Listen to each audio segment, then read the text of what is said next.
అందరికీ నమస్తే. ఈరోజు బీరకాయ టమాటా కూర నేను ఎలా చేస్తానో చూపిస్తాను. ముందుగా బీరకాయలు, టమాటా ముక్కలు, ఉల్లిపాయలు, పచ్చిమిర్చి కోసుకొని ఓ పక్కన పెట్టుకున్నాను. ఇప్పుడు స్టవ్ దగ్గరికి వెళ్దాం. తాలింపు గింజలు, పచ్చిమిర్చి, ఉల్లిపాయ ముక్కలు వేసాను. నేను కూడా ఈ కూర ఎప్పుడు చేయలేదు, ఇప్పుడే కొత్తగా చేస్తున్నాను.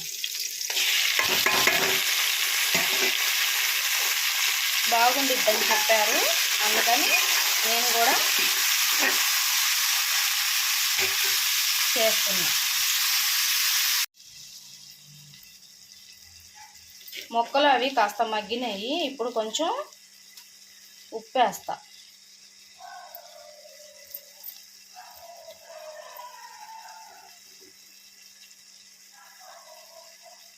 కారం, పసుపు ఆల్రెడీ వేసేసాను.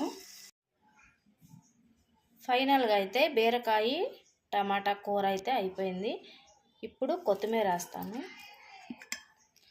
నేను కూడా ఈ కూర ఇంతవరకు చేయలేదు, ఇప్పుడే చేశాను. చూడండి ఎలా ఉంది. Thank you so much.